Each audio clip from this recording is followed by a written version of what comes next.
देवरिया में दो परिवारों के बीच हुए खूनी तांडव के बाद भी तनाव अभी शांत नहीं हुआ है। देवरिया के फतेहपुर गांव के लिढ़ा टोला में एक ब्राह्मण परिवार के 5 लोगों को मौत के घाट उतार देने वाली घटना से सब सन्न रह गए हैं। इस हमले में परिवार के छोटे छोटे मासूम बच्चों को भी नहीं बख्शा गया। आरोप प्रेमचंद यादव नाम के एक शख्स के परिजनों और समर्थकों पर है। 10 बीघा जमीन को लेकर सालों से दोनों परिवारों के बीच मनमुटाव चल रहा था, जिसकी आग में 6 जिंदगियां स्वाहा हो गईं। कहा जा रहा है कि प्रेमचंद यादव जब 2 अक्टूबर को दुबे के घर पर पहुंचे तो वहां दोनों पक्षों में विवाद गहरा गया। इसी बीच किसी ने प्रेमचंद यादव पर जानलेवा प्रहार किया, जिससे उसकी मौके पर ही मौत हो गई। खबर फैली तो यादव के समर्थक और कुछ परिजन बदले की आग में जल उठे और उन्होंने सत्य प्रकाश दुबे के परिवार पर हमला करते हुए घर में मौजूद बच्चों समेत सभी को खत्म कर दिया।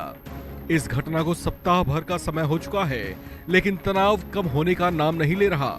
इस बीच प्रेमचंद यादव की पत्नी शीला यादव की ओर से एक भड़कता हुआ बयान आया है। उन्होंने स्थानीय भोजपुरी भाषा में धमकी भरे लहजे में कहा कि मेरे आदमी को जब मार रहे थे तब कोई बचाने वाला नहीं था। उसका पूरा परिवार मर जाए, उसका पूरा खानदान जल जाए, मैं उसका पूरा परिवार खत्म कर दूंगी। उनको तो बदमाशों ने मारा, लेकिन इनको तो मैं मारूंगी।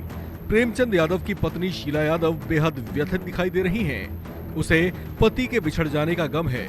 उसका कहना है कि कोई उसकी खैर खबर लेने वाला नहीं है और ना ही कोई उसका हाल पूछने वाला है।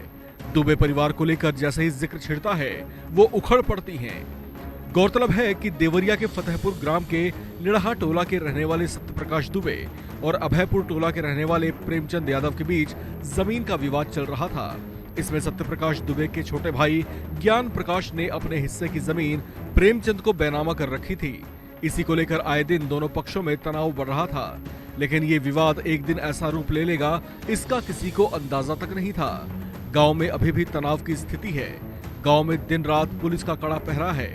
लोग घरों से कम ही बाहर निकल रहे हैं और एक दूसरे से बात भी कम कर रहे हैं। सत्यप्रकाश दुबे के परिवार के 5 लोगों को मौत के घाट उतार देने के मामले में 27 नामजद लोगों समेत कुल 77 लोगों के खिलाफ मामला दर्ज किया गया है।